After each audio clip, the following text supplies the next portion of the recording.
Bismillahirrahmanirrahim. Alhamdulillahi rabbil alamin. Allahumma salli wa sallim wa barik ala Muhammad wa ala ali Muhammad. Allahumma anfa'na bima 'allamtana wa 'allimna ma yanfa'una wa zidna ilma wa barik lana fi ilmina warzuqna al-ikhlasa fil qawli wal 'amali kamila wa nas'aluka Allahumma 'ilman nafi'an la yunsa wa tawfiqan da'ima wa sihhatan wa yaqina. Allahumma sayyiban nafi'a, Allahumma sayyiban nafi'a, Allahumma sayyiban nafi'a.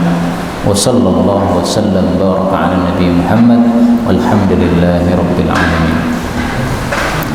Alhamdulillah kaum muslimin rahimakumullah. Hari ini tanggal 13 Jumadil Ula 1443. Kita lanjutkan pengajian kitab Umdatul Ahkam dan kita sudah sampai pada hadis 225. Faqala al-muallif rahimahullahu ta'ala wa nafa'ana bihi wa bi'ulumihi fid dharain amin. An Abdullah bin Abbas radhiyallahu anhuma qala qadima telah datang Rasulullah sallallahu alaihi wasallam wa ashabuhu dan para sahabat-sahabat beliau Makkah ke kota Makkah, yaitu pada waktu melakukan umrah.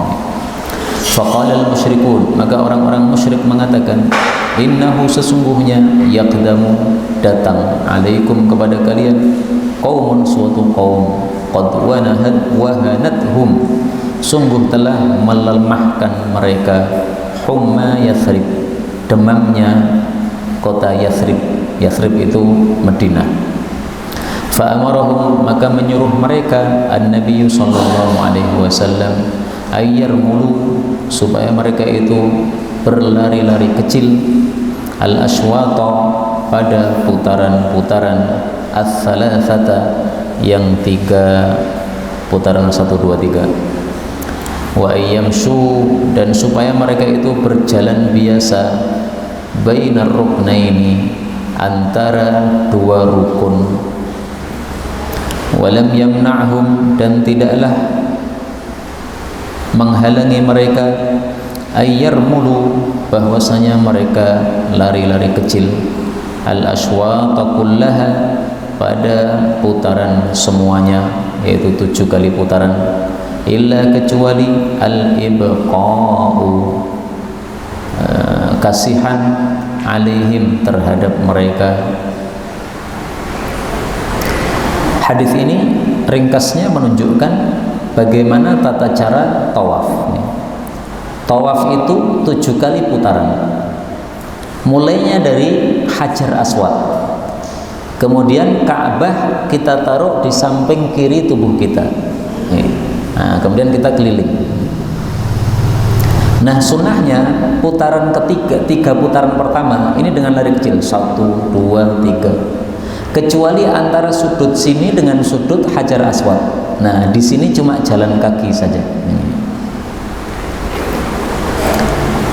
Ini sebabnya apa sih kok seperti itu? Nah, ternyata ada sababul wurudnya. Sebabnya ini kejadian pada waktu umrah qadha. Umrah qadha itu dilakukan pada tahun 7 Hijriah. Pada tahun 6 Hijriah, Rasul sallallahu alaihi wasallam pengen umrah dari Madinah menuju Makkah. Sampai di Hudaybiyah dicegat oleh orang-orang kafir, tidak boleh masuk. Maka akhirnya Rasulullah ngalah, ya sudah, damai saja, nggak usah perang, kita ini kan bersaudara. Akhirnya disepakati tahun besok Nabi dan para sahabat boleh umrah. Nah, begitu para sahabat dan Nabi masuk kota Mekah pada tahun 7 Hijriah untuk melakukan umrah yang disebut umrah qadha itu, orang-orang kafir mereka bisik-bisik sesama mereka. Ini orang-orang Islam ini mereka sudah lemes mereka. Nanti paling tawafnya dalam kondisi lemes. Maka Rasulullah mendapatkan wahyu dari Allah Subhanahu wa taala. Akhirnya Rasulullah suruhkan, baik, mari kita tawafnya 3 kali putaran pertama lari-lari kecil. lari-lari ini menunjukkan mereka masih giat. Nah, maka begitu orang-orang kafir melihat kaum muslimin ternyata masih semangat, masih kuat, mereka jadi melomo semuanya. Mana katanya umat Islam ini orang-orang lemes. Lemes karena perjalanan dari Madinah ke Mekah ini kan lama sekali, sekitar 7 hari, 1 pekan. Kalau sekarang pakai bis ya paling 7 jam atau 9 jam. Dulu pakai onta 7 hari. 7 hari perjalanan pasti lemes orangnya, lelah. Nah, tapi Rasulullah tampakkan kita enggak lelah, kita orang-orang kuat. Nah, sekarang pertanyaannya, kenapa untuk antara sudut sini dengan sudut Hajar Aswad, kenapa disuruh berjalan biasa, kok tidak lari, kenapa? Karena waktu itu orang-orang kafir berada di atas gunung di sini. Ini Ka'bah di sini kan? Nah, mereka di gunung di sini. Otomatis ketika para sahabat dan Nabi melewati sini, itu tidak terlihat oleh orang-orang kafir. Yang terlihat adalah area sini. Nah, area yang ketutup gunung ini ya, itu ketutup badannya Ka'bah tidak terlihat oleh mereka. Maka Rasulullah katakan, untuk area sini sudah kalian jalan kaki saja, supaya nanti lari kecil lagi kuat. Sampai sini jalan kaki lagi. Nah, itu asal muasalnya kenapa terjadi seperti ini. Tapi kemudian pada waktu haji wada, Rasulullah SAW menyuruh tawaf itu lari kecilnya 3 kali putaran pertama, meskipun di sini pun juga lari kecil, lari kecil, lari kecil, lari kecil. Karena itu kata-kata ini wa ayyam syuma baina ruknain, berjalan di antara 2 sudut ini sudah tidak berlaku lagi. Karena itu saya kasih tanda merah ini supaya diketahui ini sudah tidak berlaku. Sehingga nanti kalau panjenengan umroh atau haji, 3 kali putaran pertama adalah lari kecil secara total, mengikuti kondisi pada waktu haji wada. Kemudian ketahuilah bahwa romal ini, lari kecil ini khusus bagi laki-laki. Ibu-ibu tidak usah pakai lari kecil. Kemudian romal ini, lari kecil ini khusus pada waktu tawaf yang pertama saja. Panjenengan datang dari Indonesia, kemudian mampir ke Madinah, dari Madinah kemudian masuk Makkah. Nah, pertama tawaf itulah yang pakai lari-lari kecil. Setelah itu tawaf-tawaf yang lainnya tidak pakai lari kecil. Kan ada tawaf kudum, tawaf pertama kali itu yang lari kecil. Ada tawaf ifadah tanggal 10 Dzulhijjah, tidak pakai lari kecil. Ada tawaf wada, tawaf sebelum pulang ke Indonesia, tidak pakai lari kecil. Demikian juga tawaf-tawaf sunnah, karena disunnahkan kita di Mekah itu memperbanyak tawaf. Kalau kita di masjid selain Masjidil Haram, kita disunahkan banyak sholat sunnah, 2 rakaat salam, 2 rakaat salam, 2 rakaat salam. Tapi kalau di Masjidil Haram disunahkan memperbanyak tawaf, karena jarang kita itu sampai ke Masjidil Haram. Nah, begitu sampai di Masjidil Haram, perbanyak tawaf, kesempatan tawaf. Setelah tawaf selesai 2 rakaat, istirahat, nanti tawaf lagi 7 kali putaran. Salat sunnah 2 rakaat, istirahat lagi, tawaf, begitu. Maka kalau kita bisa umroh, jazakallahu khairan, hendaklah kita memperbanyak tawaf, nganggur-nganggur tawaf. 24 jam itu jangan di hotel, tetapi di masjid. Hotel paling untuk tidur sebentar aja, atau untuk pipis atau untuk mandi. Nah, begitu ada peluang kesempatan untuk ke masjid lagi. Karena dulu ketika saya umrah, saya lihat teman-teman saya itu sering tidur di hotel. Kalau saya maneman, orang kita itu jarang di Mekah, di Madinah, kok tidurnya malah di hotel. Hotel itu udah biasa, di mana-mana ada hotel. Di Indonesia juga ada hotel. Tapi masuk Masjidil Haram, masuk Masjid Nabawi ini jarang sekali kita lakukan. Maka mestinya kita perbanyak ibadah di Masjidil Haram, Masjid Nabawi. Kemudian dari hadis ini kita ambil beberapa faedah ya. Faedah yang pertama, qadimah, Rasulullah datang, ini maksudnya pada tahun 7 Hijriah ketika melakukan umrah qadha. Faedah berikutnya, Yathrib ini nama lain dari kota Madinah. Tetapi Rasulullah ketika sampai di Madinah, beliau melarang para sahabatnya, sekarang sudah jangan sebut Yathrib lagi. Ganti apa ya Rasulullah? Ganti Madinah, atau diganti Tobah, atau diganti Toibah. Jadi ada 3 nama ya, Madinah, Tobah, Toibah. Disebut juga satu lagi Darul Hijrah, kampung hijrah. Kenapa Yathrib kok dilarang oleh Nabi? Karena Yathrib itu artinya mencaci maki. Jadi kampung mencaci maki, kan jelek ini, maka diubah oleh Nabi. Jadi kalau ada tempat namanya jelek, sunnahnya adalah diubah namanya. Misalnya kampung jenenge misuh-misuh, nah diganti kampung wirid-wirid katanya. Faedah berikutnya, kenapa Rasulullah tidak menyuruh putar tawaf 7 kali lari kecil semuanya? Karena ibqa alaihim, Nabi kasihan kepada mereka, kan mereka lelah dari safar, sehingga kalau disuruh untuk 7 kali putaran lari terus menerus kasihan. Nah dari sini kita ambil pelajaran bahwa Rasulullah SAW orangnya sangat kasih sayang, sebagaimana disebutkan di dalam surah At-Taubah ayat yang ke-128. Ini ayat terakhir. Laqad ja'akum rasulun min anfusikum, sungguh-sungguh telah datang kepada kalian rasul dari diri kalian. Azizun alaihi ma anitum, berat terhadap beliau sesuatu yang menjadi kesusahan kalian. Harisun alaikum, sangat rakus untuk, sangat semangat untuk memberi hidayah kepada kalian. Bil mu'minina raufur rahim, Nabi itu sangat kasih sayang kepada orang-orang beriman. Nah, maka beliau suruh larinya hanya 3 kali saja, kasihan. Kemudian dari hadis ini diambil pelajaran juga, disunnahkan menampakkan kekuatan umat Islam kepada musuh-musuh Islam. Terutama kalau musuh-musuh Islam menganggap kita lagi lemah, tampakkan. Saya mengalami 2 kali ketika di pesantren, santri-santri ini dikirim oleh ustadz kita, oleh kiai kita, untuk unjuk kekuatan. Pertama, kasus ketika ada seorang rekan kita dikerutuk masyarakat gara-gara dia tidak mau mengikuti acara bid'ah atau apa gitu, acara yang apa tidak sesuai sunnah. Nah, karena digeruduk masyarakat, maka kita rame-rame datang ke rumah bapak tersebut, kita mengunjungi rumah beliau.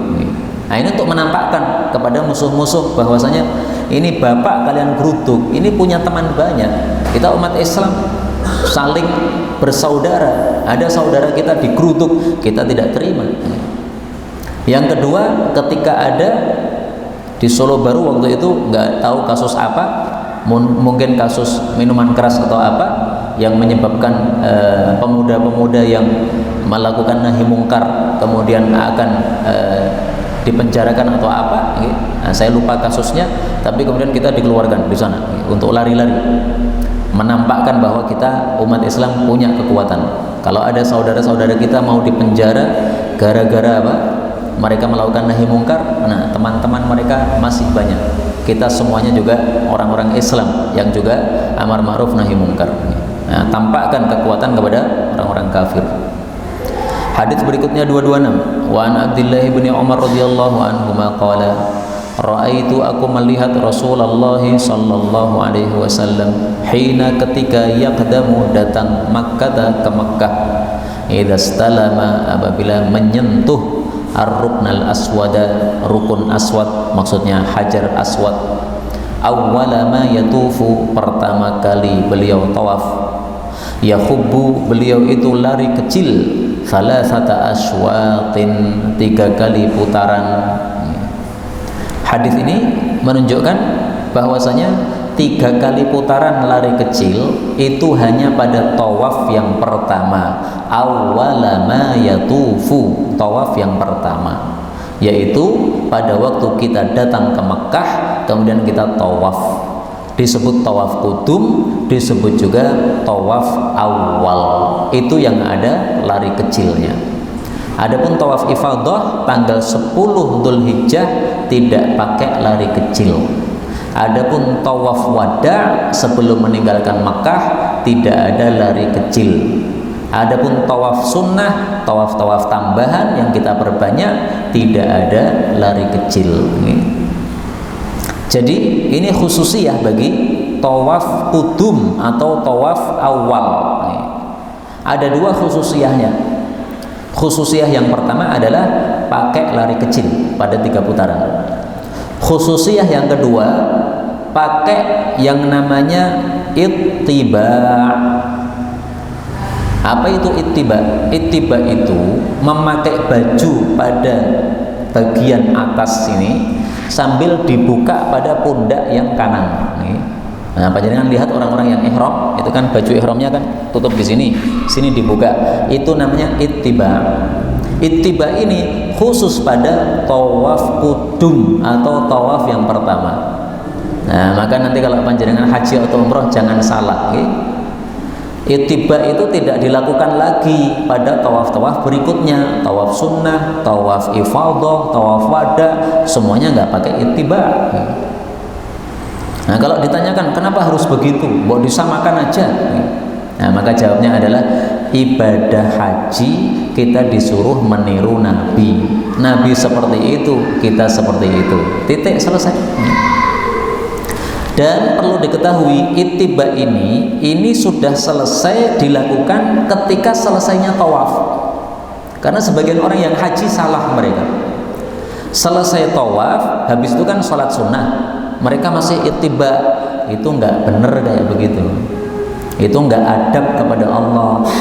Karena kalau kita sholat masih ittiba, berarti sholatnya you can see, ya, pamer kelek sama Allah. Ya Allah, kelekku runggut. Nah, itu nggak sopan kayak begitu. Nah, maka setelah selesai tawaf, baju dibetulkan, 2 pundak ditutupi, baru kemudian Allahu Akbar sholat sunnah. 227.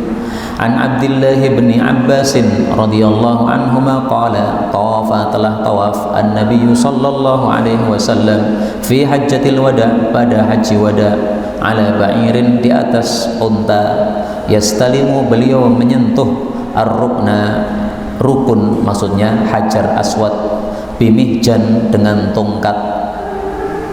Hadis ini menunjukkan disunnahkan ketika tawaf itu untuk setiap kali melewati hajar aswad menyentuhnya. Ada 4 tingkatan, ya. Tingkatan paling utama menciumnya. Kalau tidak bisa, menyentuhnya dengan tangan. Setelah disentuh dengan tangan, tangan ini kita cium. Tingkatan yang ketiga, menyentuhnya dengan tongkat atau dengan bolpen atau dengan apapun juga. Setelah itu tongkatnya kita cium. Tingkatan yang keempat, ketika melewati hajar aswad cuma berisyarat, ya, sambil mengucapkan takbir dan tahlil, Allahu Akbar, la ilaha illallah, ya. Tapi nggak usah dicium. Kenapa? Ini tidak menyentuh. Nah, di sini Nabi tidak melakukan tingkatan pertama, juga tidak melakukan tingkatan kedua, tapi tingkatan yang ketiga, menyentuh dengan tongkat. Nah, setelah itu tongkatnya beliau cium. Pertanyaan, Nabi orang nomor 1, mestinya beliau bisa mencium. Kenapa beliau pilih tingkatan nomor 3? Ini beliau milih tingkatan nomor 3 karena beliau suka ngalah. Kalau beliau mendesak-desak pasti dapat, semua orang pasti pinggir-pinggir semua, ini Nabi mau mencium. Tapi Nabi tidak suka mendesak-desak. Karena itu diambil pelajaran dari sini, kalau tawaf itu orangnya berdesak-desaan, paling utama tidak usah ikut berdesak-desaan. Cukup kita melakukan yang kita mampu saja. Mampu dengan tongkat, tidak mampu dengan isyarat. Maka seperti yang saya ceritakan kemarin, saya umrah tahun 2010 tidak bisa mencium hajar aswad. Kenapa? Ramai terus. Nah, tampaknya saya salah datangnya. Mestinya antara jam 12 sampai jam 1 malam itu yang bisa mencium. Nah, saya datangnya jam 2 itu sudah ramai, sudah desak-desakan. Dan saya nggak mau desak-desakan. Karena ibadah itu sebagusnya dilakukan secara tumakninah, secara tenang, tidak dengan desak-desaan. Kemudian di sini Nabi tawaf ala ba'ir, di atas unta, menunjukkan bolehnya tawaf dengan unta, nggak ada masalah.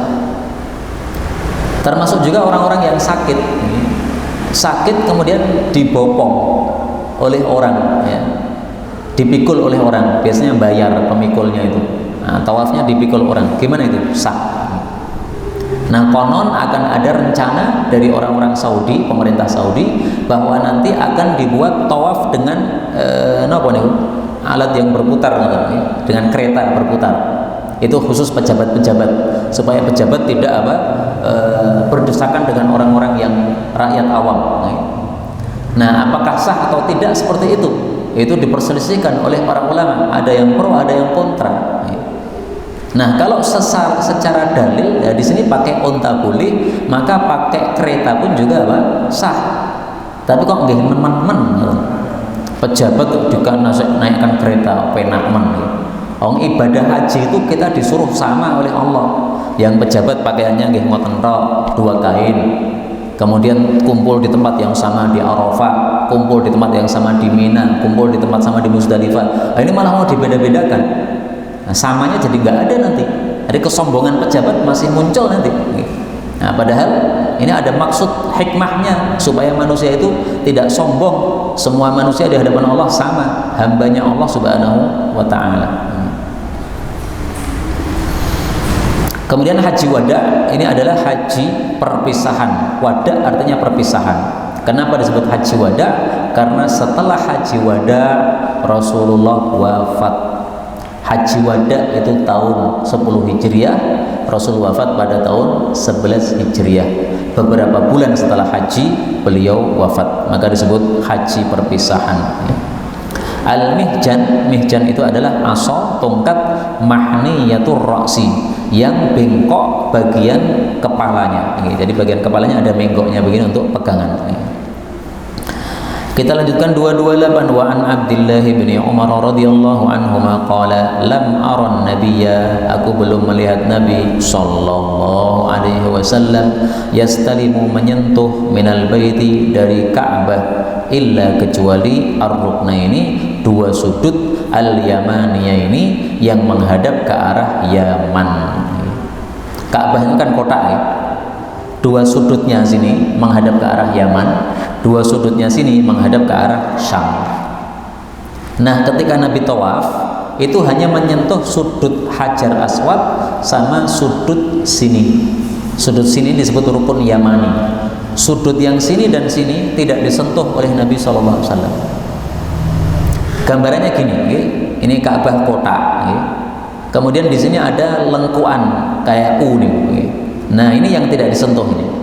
Yang di sini sentuh, yang di sini sentuh. Adapun yang sudut sini sama sudut sini yang ada U-nya itu tidak disentuh.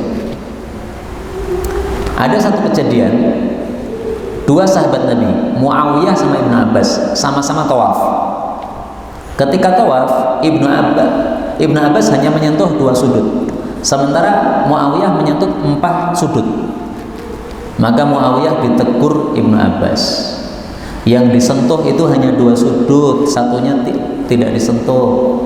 Maka Muawiyah menjawab, tidak ada bagian dari Ka'bah yang sepantasnya untuk ditinggalkan. Maka Ibnu Abbas menjawab, sungguh di dalam jiwa Rasulullah ada tauladan yang baik. Rasulullah hanya menyentuh 2 sudut saja. Maka Muawiyah mengatakan, sodaqta, Anda benar. Artinya apa? Muawiyah kemudian meralat pendapatnya. Ini tawaf ini termasuk ibadah.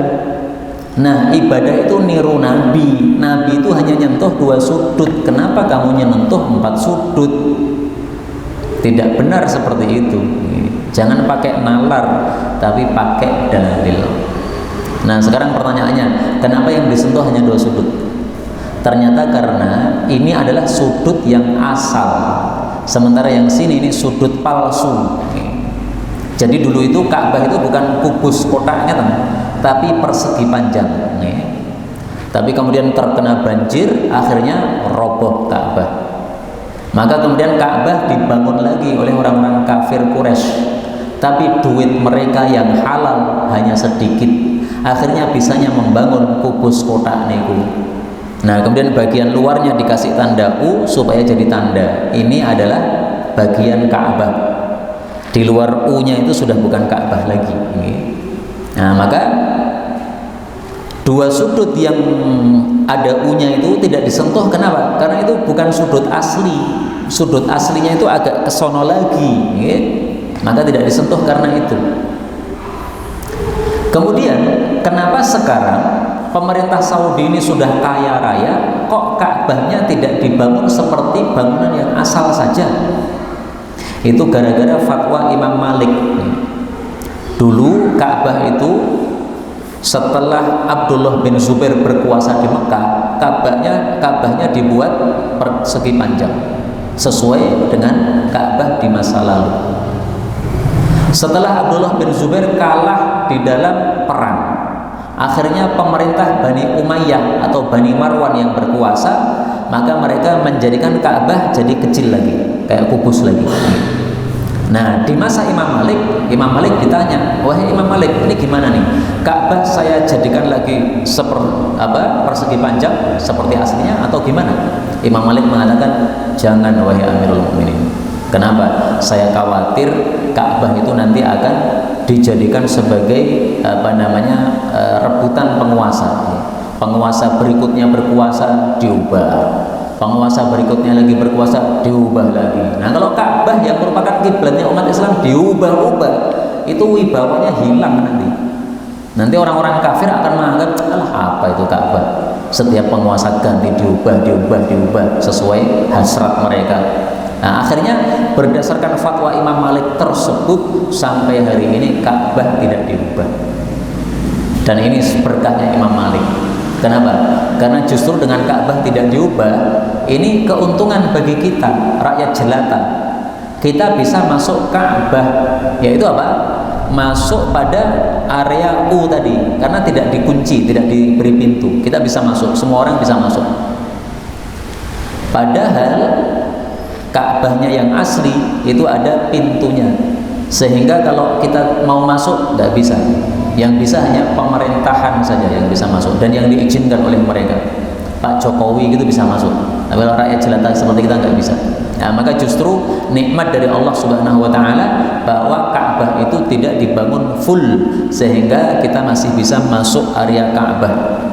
Maka Rasulullah pernah berkata kepada Aisyah, wahai Aisyah, kalau kamu pengen sholat dalam Ka'bah, kamu masuk pada area U itu, Hijr Ismail namanya. Okay? Kamu masuk di situ, itu sudah masuk area Ka'bah. Hadis yang kemarin kita pelajari, Rasulullah kan sholat dalam Ka'bah. Nah, kalau kita pengen sholat dalam Ka'bah, gimana caranya? Tadi masuk area U tadi, nggak usah masuk ke dalam Ka'bah yang asli, nggak bisa, kita rakyat jelata nggak bisa. Baik, itulah beberapa hadis yang berkaitan dengan ibadah tawaf. Kita lanjutkan bab berikutnya, babut tamattu', bab tentang haji tamattu'. Monggo Ustaz. Apa? Oh, gelang perang Ustaz. Babut tamattu', bab haji tamattu', 229. Wa an Abi Jamrata Nasr bin Imran ad-Dubai qala sa'altu, aku bertanya Ibnu Abbas kepada Ibnu Abbas, anil mut'ah, tentang mut'ah. Mut'ah di sini bukan nikah mut'ah ya, tapi haji tamattu'.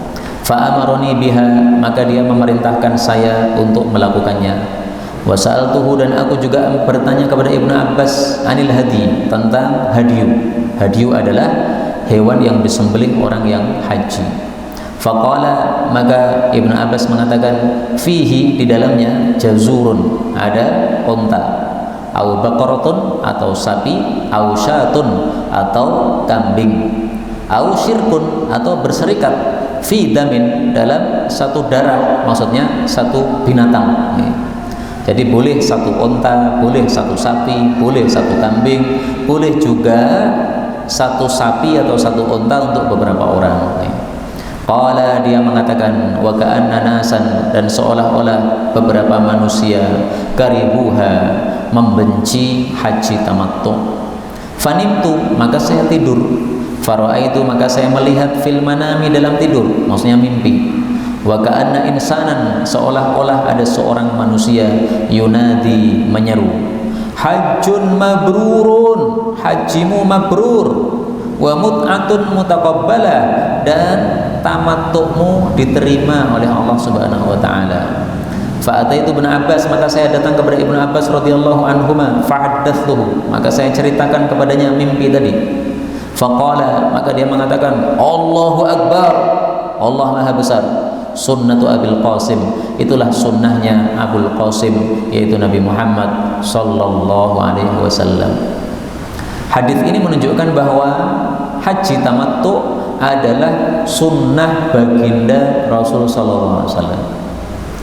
Lah memang ada perselisihan, ada. Di masa Sayyidina Umar jadi khalifah, Sayyidina Umar melarang haji tamattu. Kenapa? Karena haji tamattu itu dianggap oleh sebagian ulama itu khusus di masa Nabi saja. Setelah masa Nabi selesai tidak berlaku lagi haji tamattu, pakai haji yang lain, haji ifrad atau haji qiran. Haji kan ada 3 ya, tamattu, ifrad, qiran.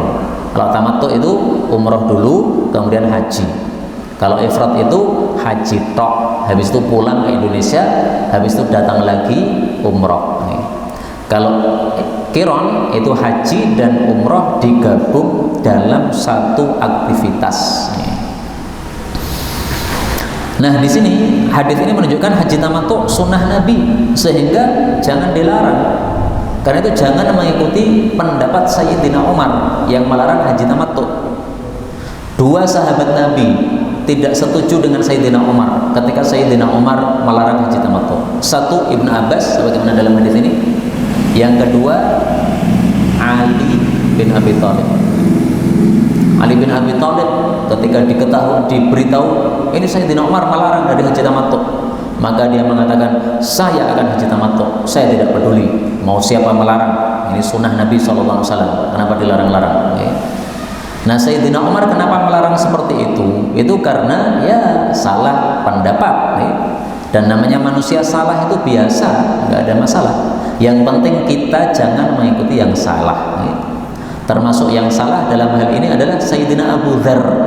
Abu Dzar mengatakan haji tamattu itu khusus di masa Nabi saja. Nabi wafat sudah nggak ada haji tamattu. Nah, itu nggak benar. Yang benar adalah sampai hari kiamat haji tamattu disyariatkan. Nah, sekarang 3 haji ini mana paling utama? Diperselisihkan oleh para ulama. Ada yang mengatakan haji qiran paling utama. Kenapa? Itulah hajinya Nabi. Ada yang mengatakan haji ifrad paling utama. Kenapa? Karena paling lelah. Datang ke Mekah haji, pulang lagi, datang lagi umroh, 2 kali datangnya, berarti lebih lelah, berarti lebih utama. Pendapat guru-guru saya adalah haji tamattu paling utama, dan itulah mazhab Hambali. Kalau mazhab Syafi'i saya nggak tahu. Kenapa haji tamattu lebih utama? 1, karena diperintahkan oleh Rasulullah SAW. Yang kedua, karena Nabi pengen haji tamattu. Waktu itu Nabi hajinya haji qiran. Lah kenapa kok Nabi tidak haji tamattu saja? Karena Nabi terlanjur membawa binatang hadiu dari Madinah. Orang kalau sudah membawa binatang dari negaranya ke Arab, ke Saudi, ke Mekah, tidak bisa haji tamattu. Maka Nabi mengatakan, kalau saya bisa kembali mengulangi kondisi, ya saya pilih tamattu. Tapi saya terlanjur membawa binatang hadiu, saya nggak bisa tamattu. Maka Nabi mengangankan haji tamattu, menunjukkan fadilah haji tamattu. Dan haji tamattu ini paling gampang. Kenapa paling gampang? Panjenengan datang ke Makkah, kemudian umroh. Umroh selesai, halal. Jima boleh, pakai baju biasa boleh, pakai parfum boleh, cukur rambut boleh, potong bulu kemaluan bulu ketiak boleh, semuanya boleh. Mau jalan-jalan ke keliling Mekah boleh, silahkan, bebas. Menunggu nanti sampai tanggal 8 Dzulhijjah baru ibadah haji. Jadi haji tamattu ini sudah gampang utama lagi. Masya Allah, ini rahmat Allah subhanahu wa ta'ala. Nah, maka masing-masing kita niatkan kalau diberi kesempatan haji oleh Allah, haji tamattu, mudah-mudahan haji kita diterima oleh Allah subhanahu wa ta'ala. Amin ya rabbal alamin. Kemudian kita ambil beberapa faedah. Faedah yang pertama, Abu Jamrah ini seorang ulama tabi'in. Dia belajar dari Ibnu Abbas. Abu Jamrah ini punya kelebihan, yaitu seorang ulama, sehingga Ibnu Abbas senang kepada Abu Jamrah. Maka Abu Jamrah ini kalau Ibnu Abbas lagi mengajar, itu Abu Jamrah disuruh duduk di sampingnya sini. Jadi Ibnu Abbas kalau ngajar duduk lebih tinggi seperti saya ini. Maka guru duduk lebih tinggi ini bukan sesuatu kesombongan, bukan. Memang pantasnya begitu. Kenapa? Kalau dia duduk lebih tinggi, semua pendengar ini bisa melihat. Tetapi kalau dia duduknya teleser, maka yang belakang-belakang nggak bisa melihat. Nah, maka Abu Jamrah dinaikkan oleh Ibnu Abbas di atas kursi beliau. Faedah berikutnya, hadis ini menceritakan mimpinya Abu Jamrah, bahwa dia diberitahu hajimu mabrur, kemudian mut'ahmu, haji tamattu'mu diterima oleh Allah Subhanahu wa ta'ala. Mimpi itu bukan dalil, bukan. Tetapi mimpi itu penguat saja. Ada dua pendapat diperselisihkan. Kita ikut pendapat yang ini. Kemudian pada waktu mimpi kita didatangi seseorang pakai sorban misalnya, pakai jubah putih, mengatakan pendapatmu bagus sesuai dengan dalil-dalil yang sahih. Nah, itu bukan dalil memang mimpi itu, tapi penguat, menguatkan bahwasanya apa yang sudah saya pilih ini sudah benar. Alhamdulillah. Misalnya dalam kasus COVID ini ya, ada yang mengatakan sholatnya berjarak, ada yang mengatakan sholatnya rapat. Sebagai orang yang awam bingung, wah yang benar yang mana ini? Boleh tidur berdoa, ya Allah berilah saya mimpi yang baik, jawaban untuk masalah ini. Nah, bisa saja nanti Allah kirim mimpi pada saat kita tidur sebagai jawaban bahwasanya yang benar yang mana. Wallahu a'lam bishawab. Inilah yang dapat kita pelajari 4 hadis. Insyaallah berikutnya pada waktu yang akan datang. Walhamdulillahi rabbil alamin.